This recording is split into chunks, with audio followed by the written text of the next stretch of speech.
Você sabia que quando uma pessoa está deprimida, em geral, ela pensa em preto e branco? Quando ela toma um antidepressivo, o antidepressivo tem como ação farmacológica final transformar o preto e branco em colorido. Quer dizer, uma pessoa deprimida pensa em preto e branco, uma pessoa entusiasmada pela vida pensa em colorido. Se uma pessoa tem, por exemplo, muito colorido no seu passado e preto e branco no seu futuro, é aquela pessoa que conversa com você que é saudosista, que está conversando sobre os bons tempos. Porque o que predomina no cérebro dessa pessoa é o passado. Por outro lado, se ela tem o passado em preto e branco e o futuro em colorido, é essa pessoa futurista, essa pessoa que está cheia de visões, está cheia de entusiasmo, está cheia de planos para fazer.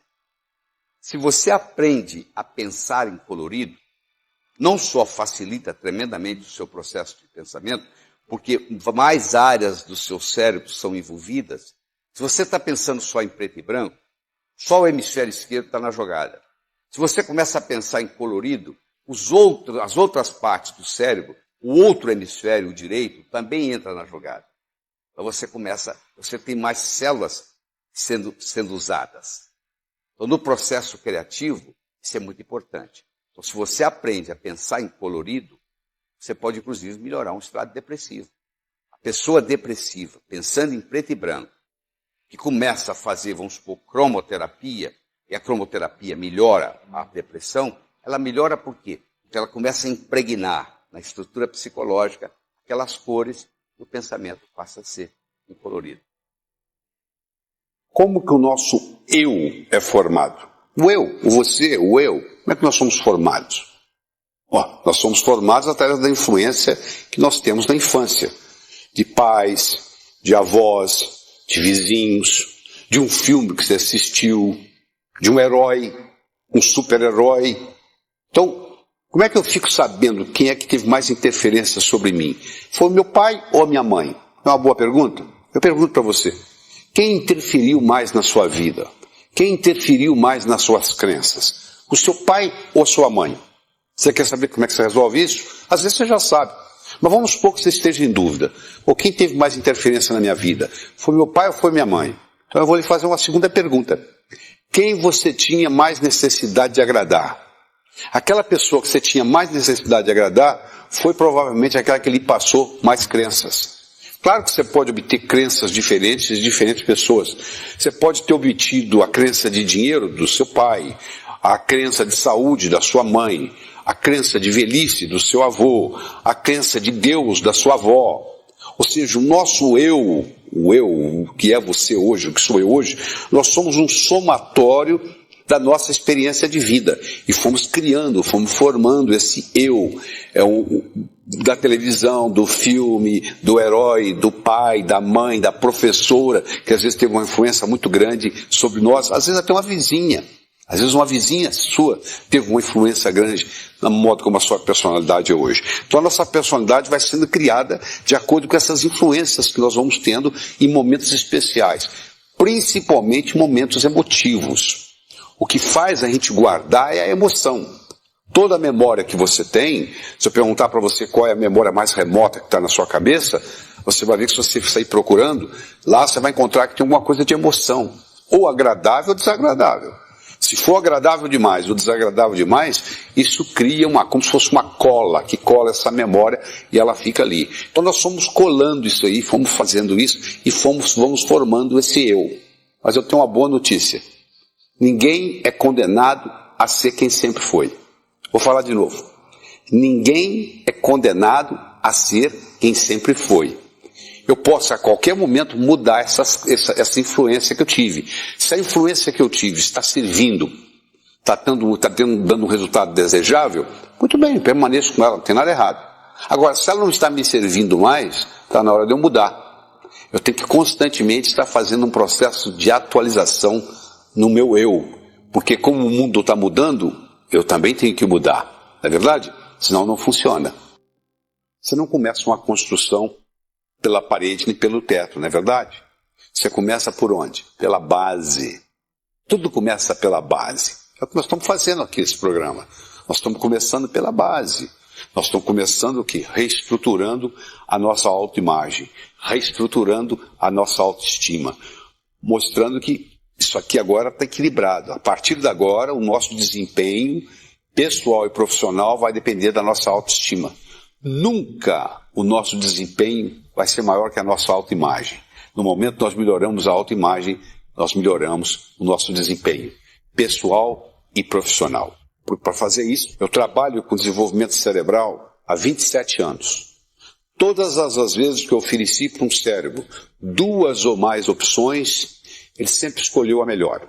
Posso lhe garantir que os seus pais fizeram o melhor que eles sabiam fazer para você naquele momento. Ponto. Eles não fizeram o melhor porque não sabiam. Se eles não sabiam, não tem nada que culpar. Essa história de você ficar no blá blá blá do passado não resolve absolutamente nada. O passado já passou, não tem nada que você possa fazer. Bom, aqui você está. Nós agora vamos começar a fazer um planejamento de futuro. Chega de falar de passado. Vamos conversar sobre o futuro. Vamos conversar como é que nós podemos realmente, no nosso dia a dia, sermos co-criadores da nossa existência. Lá na Bíblia já diz isso, que nós somos co-criadores da nossa existência. Ou seja, nós temos a nossa responsabilidade. Nós ganhamos de presente a dádiva da vida. Esse é o maior presente que nós recebemos. O resto agora corre por nossa conta. Nós temos que fazer a nossa parte, não é ficar só pedindo, não. Você conhece a história daquele sujeito que toda manhã ele ficava orando, meu Deus, meu Deus, meu Deus, deixa eu ganhar na loteria, deixa eu ganhar na loteria. Um dia Deus perdeu a esportiva e gritou lá de cima, pelo menos compra o bilhete, pelo menos faça a sua parte. Você fazendo a sua parte, tudo funciona bem. Só que a pessoa fica com a energia amarrada no passado e perde a oportunidade. Ou está muito amarrada no passado, ou está muito preocupada com o futuro. E sabe onde é que acontece a vida? No aqui e agora. Eu quero conversar com você sobre a diferença entre pedir, solicitar e agradecer. Muitas vezes nós ficamos pedindo as coisas para Deus. Na realidade, nós devíamos estar agradecendo, não é verdade? Porque aquilo que nós necessitamos, nós já temos. Você imagina se você tivesse um filho, que toda vez que ele lhe visse, ele solicitasse alguma coisa. Você ia falar assim, já veio o pidão de novo. Você ia começar a evitá-lo. Nós somos 6 bilhões e meio de pessoas. Você já pensou todo mundo pedindo, pedindo, pedindo? Na realidade, o que nós devemos fazer é agradecer, é manifestar gratidão. Agradeça aquilo que você tem para obter aquilo que você quer. A gratidão é a mãe de todas as virtudes, porque ela funciona como se fosse uma cibernética. É como se fosse um processo de realimentação. Você sabe, se você colocar na temperatura de uma sala, no termostato 21 graus Celsius, a temperatura vai ficar em torno de 21, porque a temperatura da sala vai fornecer para o termostato a informação de que a temperatura está daquele jeito que deveria de ser ou não. A gratidão é o modo da gente dizer para o universo, eu estou satisfeito, eu tenho que agradecer aquilo que tem e gostaria de ter, e também agradecer aquilo que eu não tenho e não gostaria de ter. Mas eu tenho que fazer isso, não é só da boca para fora, não. A linguagem, ela só tem força, solicitando ou agradecendo, quando aquilo que sai da minha boca, na forma de palavras, tem um reflexo no meu cérebro na forma de imagens. A minha linguagem só é poderosa quando ela está gerando imagens. Então você tem que prestar atenção naquilo que você fala, mas de uma forma que à medida que você vai falando, você vai gerando a correspondência linguística no cérebro. Então não adianta, por exemplo, eu estar falando só e não dá tempo de comunicar para o meu cérebro essas imagens. Ela não tem o mesmo impacto. Por exemplo, se eu vou fazer uma afirmação, que você sabe que hoje existem estudos mostrando o poder da afirmação. Se eu fizer uma afirmação só da boca para fora, eu vou provar que a afirmação não tem valor nenhum. Mas se eu fizer uma afirmação e cada vez que eu faço a afirmação, eu deixo gerar no meu cérebro a imagem correspondente à linguagem daquela afirmação, aí isso sim tem impacto. Aí você começa a ver que faz uma diferença. Se você começar a fazer afirmações negativas, você não quer nem pensar nisso, né? Engraçado, se eu falo que é para você pensar negativo, você fala, não quero. Agora, muitas vezes você discute se o pensar positivo funciona. Ninguém quer pensar desgraça, né? Porque se pensar desgraça pode acontecer, né? E essa parte a pessoa acredita. Não, eu não vou pensar desgraça para não acontecer. Agora é a parte positiva. Ou é o outro lado da moeda.